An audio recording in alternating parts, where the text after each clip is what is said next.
Oi pessoal, bem-vindos a mais um vídeo da RPG Planet, eu sou a Lina. Eu sou o Cello e hoje vamos continuar com a série Cenários de D&D. E hoje vamos para a parte 2, finalmente, do nosso vídeo de Dragonlance, Cello. Exatamente. E hoje temos aqui, ó, uns presentinhos que ganhamos da Jambô Editora. Muito obrigado ao Fred da Jambô e a toda a equipe aí que deixou a gente com esses mimos aí, que é a trilogia clássica do Dragonlance e mais algumas coisinhas.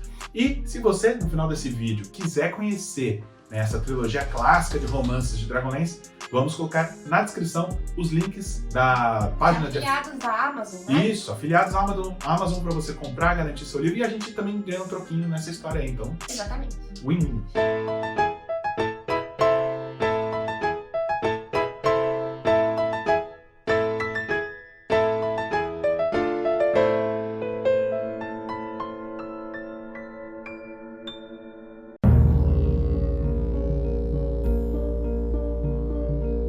Então agora a gente vai pegar a história de onde paramos e vamos apresentar o que Dragonlance tem de mais diferente, que são as raças fantásticas que existem no mundo de Krynn. Dando só uma pincelada rápida, né? Quando o mundo de Krynn foi criado, né, o Deus Supremo convidou diversos deuses, existiam os deuses do bem, os deuses do mal e os deuses da neutralidade, né? E para povoar o mundo de Krynn, o Deus Supremo fez o quê? Fez, olha, vocês agora que cuidem aí de criar as raças que vocês quiserem para povoar Krynn. E aí os deuses do bem criaram os elfos. Os deuses do mal criaram os ogros. E os deuses da neutralidade criaram os humanos para que eles tivessem o livre-arbítrio e escolherem para que lado eles iam querer seguir a sua vida. Pois é, então são as três raças originais de Dragonlance. Então temos elfos, ogros e humanos. E os ogros, a gente vai falar um pouco mais detalhes de ogros aí, mas eles eram bem diferentes do Shrek ou dos ogros de D&D que você está acostumado. Mas vamos começar dos humanos, que são os mais básicos, né? Sim. Bom, os humanos, eles habitavam as planícies, né, nos primeiros milênios aí da existência dessa raça, e eles eram nômades, coletores e caçadores que viviam em harmonia com a natureza, mas um belo dia isso tudo mudou. Os malditos ogros desceram das montanhas, criaturas malignas, e subjugaram os humanos. E então os ogros levaram os humanos para as montanhas, onde eles já tinham criado as primeiras cidades. Eles tinham, digamos assim, um foco civilizatório bem diferente. Eles não eram nômades, né? Eles tinham um império, um verdadeiro império nas montanhas. E os humanos passaram a trabalhar forçadamente nas minas dos ogros, minerando metais preciosos que adornavam, né, os belos palácios e fortalezas dos ogros. Então, os humanos pagavam com sangue e suor as regalias e luxos, né, dos ogros das montanhas. Exatamente. E por muitos e muitos séculos a vida dos humanos foi de escravidão, né? Só que teve um acontecimento muito interessante. Uma ogrinha estava lá um dia nessas minas brincando e a mina ia colapsar e um grupo de escravos humanos resolveu salvar essa ogrinha. Essa pequena ogra era filha de um mestre chamado Igraine, né?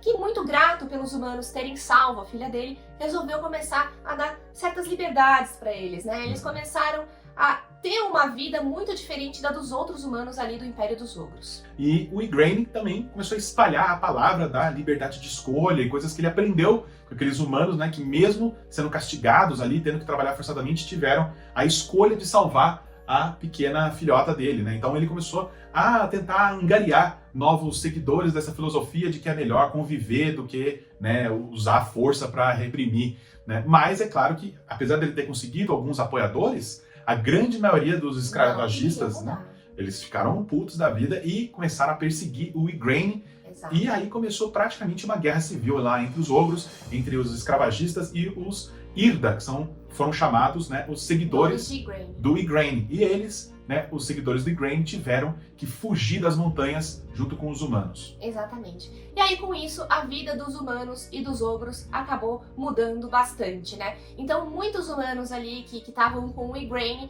passaram a viver de novo nas planícies, né? E os humanos meio que também acabaram se dividindo, né? Uma parte dos humanos se acostumaram muito com a estrutura de civilização dos ogros. Então eles começaram a criar cidades, né? E não há mais aquela vida de nômades. E outros resolveram continuar a tradição, né, dos humanos original, que era de ser nômade. Porque eles achavam que o fato de você criar uma civilização faz com que é a origem de toda a maldade e de toda a ganância que se poderia ter, tudo que é de ruim em função de existir ali uma civilização, uma estrutura de cidade, né? Então aí a gente já tem essa divisão dos humanos urbanos e dos humanos nômades. E o que aconteceu com os Irda, né, os seguidores de Graeme, a gente vai falar daqui a pouquinho. Então, nessa divisão, né, os humanos civilizados, digamos assim, e os nômades, tem também mais uma divisão entre os nômades, dependendo da localização onde eles estão vivendo, eles são bem diferentes culturalmente uns dos outros, né? Temos os nômades do deserto, os nômades das montanhas, os nômades das planícies e o povo do gelo. Esses são os povos diferentes, cada um fala uma língua diferente, tem costumes bem diferentes uns dos outros. Exato. E temos os impérios humanos, né, que se ergueram e sumiram e depois ergueram de novo com o passar dos milênios, né? Entre eles temos o Império Ergoth, que por muito tempo dominou o oeste de Ansalon.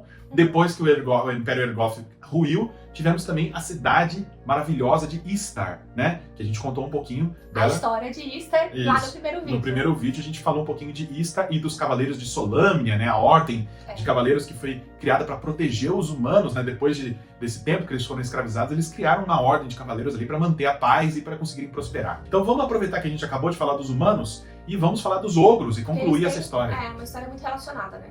Bom, os ogros, como a gente já disse, são, né, uma das raças originais também. Esses, porém, foram criados por uma coalizão de deuses malignos, com o intuito de serem a raça mais forte, mais bela, mais inteligente de todas. Só que eles tinham a centelha da maldade, né? Exato. É claro que Por isso toda a escravidão, eles eram inspirados, né? Como se fosse uma família inspirada pelos pais a serem malignos. Mas isso não quer dizer que cada ogro individualmente seja maligno, né? Tanto que tivemos o exemplo do Igraine, que a gente já contou. Bom, como a gente já contou agora há pouco a história, né, dos ogros, do Igraine, e que eles acabaram tendo que fugir, o que aconteceu, gente? Todos os ogros que seguiram o Igraine, eles precisaram buscar um lugar que fosse seguro, né, para eles viverem. E eles acharam uma ilha, meio que uma ilha mágica, que é perto do arquipélago dos dragões, tá? E aí ali eles se esconderam, tá? Meio que pra se proteger, pra sobreviver e ter uma vida diferente. É, né? Porque eles eram caçados pelos ogros. Sim. E os humanos também tinham medo deles, né? Então eles não tinham pra onde correr. Então eles foram pra essa ilha e ficaram lá em completo isolamento. Né? Os humanos não iam saber se eles eram os ogros que estavam com o Igraine ou se eram os ogros que escravizaram eles a vida inteira, né? Bom, muito bem. Aí eles ficaram ali nessa ilha mágica, que é tipo a Ilha da Mulher Maravilha, sabe? Das Amazonas, que é uma ilha meio escondida, difícil de achar e tudo mais. Só que aí, gente, a Takhisis, né, que é a rainha dos dragões, a deusa maligna e tudo mais, resolveu ir atrás desses ogros. Como assim eles estão me traindo, né? Sendo bondosos. Não vai ficar desse jeito, não. Vai ficar bom, eu vou caçar eles. E mandou um monte de tropa aí atrás dos Irdas, né? Só que aí uma deusa chamada Mishakal resolveu ajudar os Irdas. Por quê? Ela era uma deusa bondosa e falou assim, não, se vocês de coração não querem mais ficar fazendo essa maldade, não querem mais ficar escravizando os humanos, eu vou ajudar vocês. E ela deu o poder para os Irdas de se transformarem. Eles tinham ali, então, agora um poder de polimorfe, né? Exatamente. E por que Mishakal se envolveu nessa história toda? Porque os deuses tinham um certo acordo de não mexer, não se meter, né, nas histórias dos mortais. Só que como Takhisis se meteu na história querendo encontrar os Irda, aí Mishakal se viu no direito também de dar essas bênçãos para esse povo, né? E deu esse poder de metamorfose para eles poderem voltar a circular por Ansalon sem assustar, né, os humanos. Eles podem se passar por humanos facilmente e tudo mais. Mas nem todos os Irda fizeram isso. Alguns voltaram a conviver, né, na sociedade, outros ficaram na ilha lá e tudo bem. Bom, então a Takhisis teve o plano dela de vingança frustrado e ela ficou, né, brava e resolveu castigar o próprio povo dela, né, a própria raça dos ogros. Já que ela não pôde, né, dar o castigo que ela queria para os Irda, ela castigou todos os outros ogros. Como vocês deixaram eles fugirem? Tipo isso. Agora vocês vão ver o poder da minha ira. E aí? Exatamente, rogou uma praga que fez os ogros, que eram lindos, inteligentes, né, e atléticos, a serem deformados, corcundas e burros. Então eles não tinham mais capacidade de manter os impérios, né? Eles acabaram um virando contra o outro e eles ainda existem, estão espalhados por todo o continente de Ansalon, mas não tem mais aquele império magnífico de outrora. Bom, então finalmente a gente tem uma diferença visual entre, né, os ogros e os Irdas, que um dia, né, foram ogros, mas que têm a aparência Clássica. muito próxima da original do que eram os ogros no início de Cream, né? Então os Irdas, eles têm a pele azul marinho ou verde, né? Eles têm os olhos que podem ser prateados. Cara, eles são meio Dr. Manhattan. assim.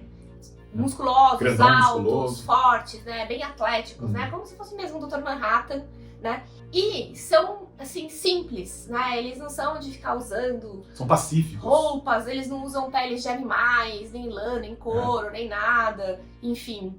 Usam alguns adornos simples pelo corpo. Eles usam aqueles mantos, né, aquelas batas ou coisas assim de pano simples e vivem uma vida simples, quase como ermitões, quase como monges até, né? Pessoas que vivem para contemplar a natureza e a existência. Eles têm uma voz belíssima e profunda, são filósofos, raramente pegam em armas, mas para proteção deles, eles têm alguns poderes mágicos. Aí foi, né, o que eles ganharam, né, de Mishakal, esses poderes concedidos por Mishakal. Entre eles, né, a habilidade de metamorfose, que a gente já citou, mas eles têm, cada um também, desperto dentro de si alguns outros poderes mágicos que permitem que eles sobrevivam, se curem doenças e tudo mais, e não precisem, né, pegarem armas aí pra lutar. Então eles são um povo bem pacífico. Na minha cabeça, eu imagino um pouco eles com aquele visual de Avatar, sabe? Pode ser também. Eles têm os cabelos pretos. Qual é o nome dos bichos do Avatar? Bom, e agora vamos para a terceira raça original de Cream, vamos falar dos elfos. Foram criados pelos deuses do bem para serem virtuosos, belos, talentosos e tudo mais. Só que como a gente já citou no caso dos ogros, nem todo elfo é bondoso, né? Eles vão seguir os preceitos dos deuses, mas um ou outro ali vai escapar. E a história dos elfos é interessante porque ela é uma história de intriga de família. Eita! Briga entre irmãos.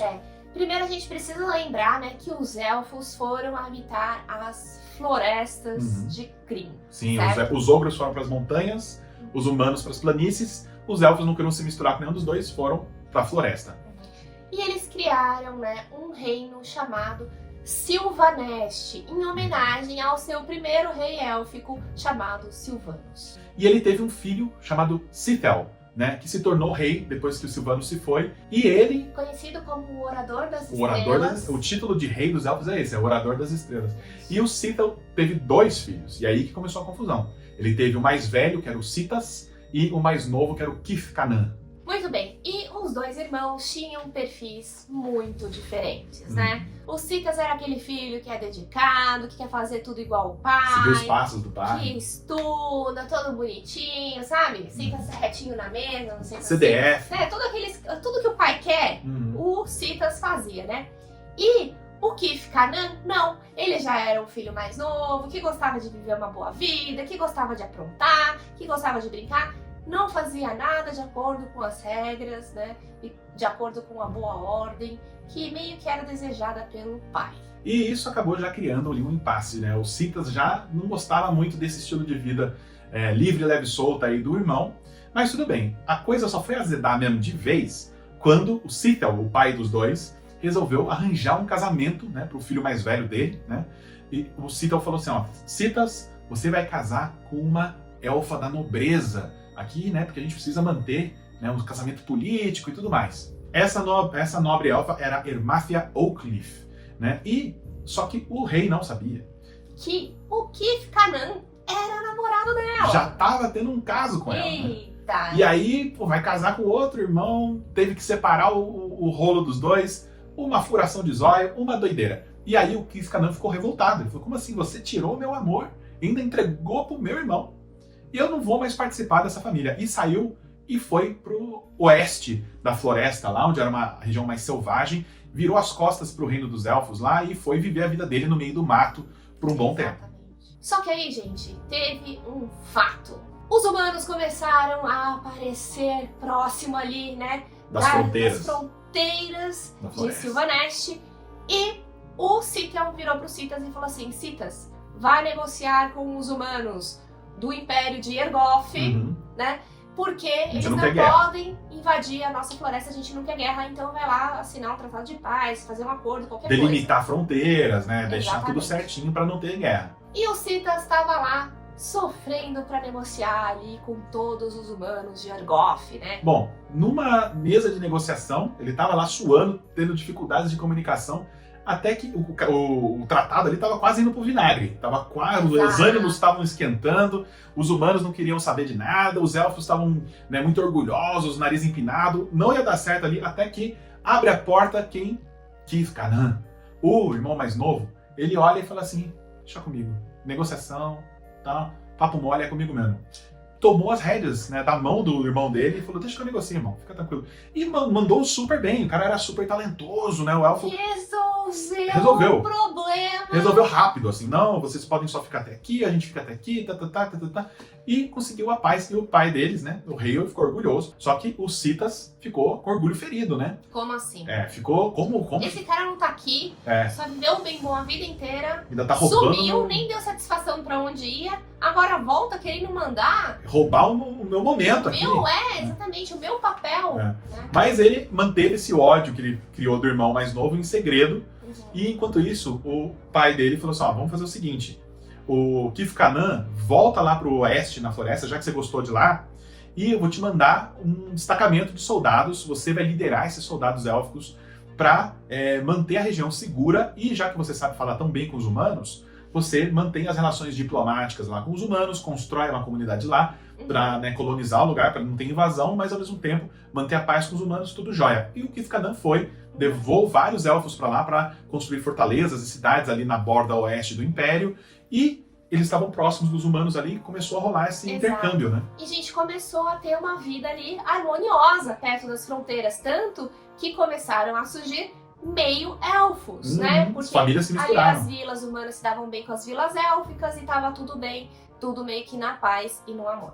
Durou alguns anos essa paz, né? Essa miscigenação bonita e tal, até que um dia o rei, Sithel, e seu filho mais velho, os Citas, decidiram fazer uma visita oficial para os territórios a oeste e encontraram Kith-Kanan, toda aquela pompa e circunstância, aquele evento, né, político e tal. Eles decidiram partir em uma caçada cerimonial ao javali.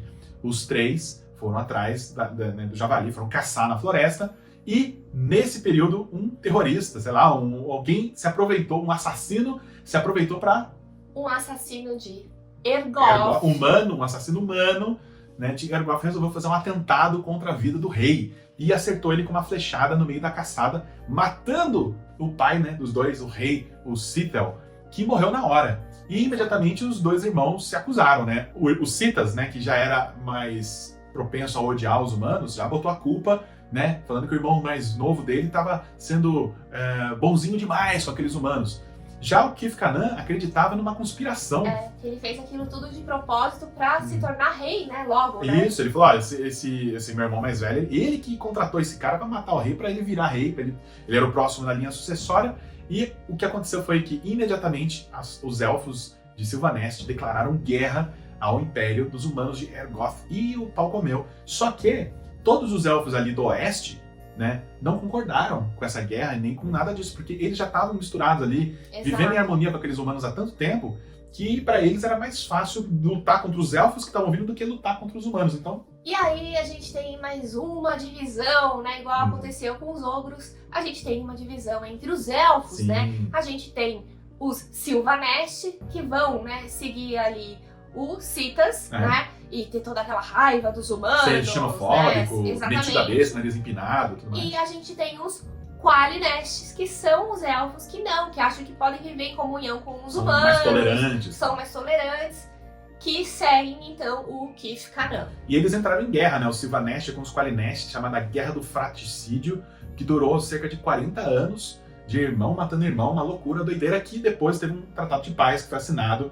Os Qualinestes ganharam uma certa independência, ganharam um reino próprio, mas os dois tipos de elfo nunca se bicaram mais desde então. Bom, e essa divisão, né, não é a única que existe entre os elfos. Tem também outros subtipos, digamos assim, de elfos, como os Kanganest, que a tradução ajudou muito, porque o nome original em inglês é Kaganest, e o tradutor foi muito sensível em mudar para Kanganest para funcionar melhor em português esse nome.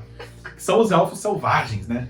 Eles são elfos que ainda vivem no Império de Sylvanest, nas florestas, só que eles são vistos como cidadãos de segunda classe pelos metidos à besta dos elfos Sylvanest, né? Os Qualinest enxergam eles como até escravos do Sylvanest. Eles falam, esse povo precisa ser libertado, não é possível. Mas, enfim, eles vivem nessa sociedade e eles são selvagens, eles têm tatuagens no rosto, eles vivem, né, na floresta e tudo mais, eles não constroem casas, né? Eles são até meio nômades também, como os humanos nômades, eles são parecidos com isso. E tem um outro subtipo de elfo, que é o elfo do mar, né? São os Dargonestes, tá, gente? Que sofreram uma mutação mágica. Essa mutação mágica, daqui a pouquinho a gente vai explicar, porque foi infusão da gema gris, ela afetou outros povos. Mas os Dargonestes são os elfos do mar, né? E eles, gente, têm uma mutação também. Eles têm um poder de se metamorfosear, digamos assim. Eles podem virar golfinhos. Que bonitinho. Além disso, eles têm guelras, né? Guelras aqui pra eles têm aquele dedo que tem os negócios de sapo, assim, né? O nariz, a orelhinha pontudinha, assim. Aqui tem as guelrazinhas, assim. É bem legal. E os Dargonestes, que são malignos, ao invés de se transformarem em golfinhos, eles se transformam em tubarões. Ah, tem essa diferença. Eles sabem qual que é o bonzinho e qual que é o malvado. Eu acho que esse lance da metamorfose do golfinho é meio inspirado no Boto Rosa, sabia? Talvez. Só sei que, assim, os Dargonestes, eles são a polícia do mar, digamos assim. Eles são igual os Atlantes, né, da DC. Sim. Eles protegem o mar, eles, tipo, atacam piratas ou, sei lá, exércitos malignos que estão cruzando o mar. Eles têm medo de serem abordados e atacados pelos Dargonestes, porque eles são guardiões do bem, né? Exato. Tanto que a grande maioria deles vira golfinho. Só alguns que são da pá virada que vira tubarão, né? Exato. Bom, a gente viu que esse vídeo tá começando a ficar longo. A gente falou inicialmente das 3 raças originais de Krynn. E como a gente tem diversas raças que surgiram dessas 3 em função da gema gris, a gente vai falar o que é essa gema gris, tudo num terceiro vídeo. A gente acha que é melhor, senão vai ficar muito, muito longo esse vídeo. É certo? Isso aí. Deixa nos comentários se você já jogou com alguma delas. E então, no próximo vídeo vamos falar dos Kender, tem os Minotauros, tem os Gnomos, tem os Centauros, tem os Anões, tem muita história. Os Draconianos. Os Draconianos, então tem muitas raças específicas de Krynn que a gente vai mencionar no terceiro vídeo. E pra gente falar dessas raças, a gente tem que falar da gema gris, então a gente achou melhor então, da gema gris e da Guerra da Lança. Bom, é isso. Depois, então, comentem aqui se vocês já conheciam a história das raças, o que se vocês tiver acharam. algo a acrescentar que a gente não mencionou, acrescentem aqui. E se quiserem, esses livros aqui são maravilhosos, muito legais mesmo, esses romances. Links vale a pena ler. Links na descrição. Beijo, tchau.